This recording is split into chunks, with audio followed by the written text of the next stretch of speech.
Ini menjadi final ketiga Timnas U23 dalam 3 partisipasinya di ajang tersebut. Vietnam dan Timnas U23 lolos ke final 3 kali secara beruntun di 3 edisi terakhir. Dan final hari Selasa nanti akan menjadi final ulangan AFF U23 di edisi sebelumnya tahun 2023, di mana saat itu Timnas U23 harus takluk 5-6 melalui babak adu penalti.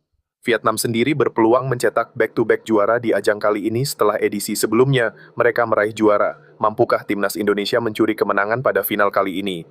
Ketua Umum PSSI Erick Thohir menginstruksikan Timnas U23 agar menunjukkan permainan keras dan penuh keberanian saat melawan Vietnam di laga final AFF U23. Jadi kita di sini tuan rumah, jangan biarkan mereka injak-injak rumah besar kita. Jadi kalau mereka mainnya keras, kita juga harus kasih keras. Keras. Bukan berarti mencederai, kita tidak boleh sesama pemain mencederai semua. Tapi maksudnya kita harus berani main keras juga, kata Erick Thohir.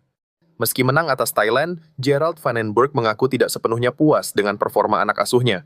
Apalagi lini depan masih gol dari open play selain melawan Brunei. Pertandingannya sangat luar biasa, tapi kami seharusnya bisa mencetak gol di babak pertama dan di babak kedua. Dan saya berharap mereka mengeluarkan semua kemampuan mereka saat di final melawan Vietnam, kata pelatih Timnas Indonesia U23, Gerald Van den Berg.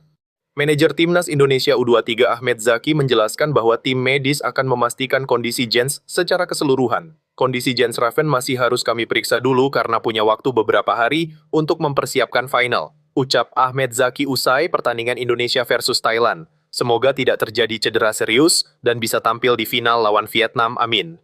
Muhammad Ardiansyah tampil heroik saat Timnas U23 Indonesia mengalahkan Thailand di semifinal ASEAN Cup U23. Kredit khusus patut diberikan pada Muhammad Ardiansyah yang tampil gemilang di bawah mistar gawang saat Indonesia mengalahkan Thailand.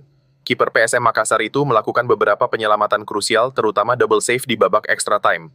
Puncaknya saat adu penalti, Ardiansyah menepis satu eksekusi penalti Thailand dan memuluskan kemenangan Indonesia. Ketua Umum PSSI Erick Thohir memberikan pujian kepada pemain Timnas Indonesia U23, Hoki Caraka. Ia menilai, Hoki adalah pemain yang punya mental kuat. Saya yakin Hoki punya mental yang kuat. Kalau kritik itu lumrah, tapi bully tidak lumrah. Ini beda. Jangan dianggap bahwa kritik dan bully sama, kata Erick usai pertandingan Timnas U23 versus Thailand. Dan, tadi saya merasa senang karena Hoki mencetak gol saat adu penalti, ujar Erick.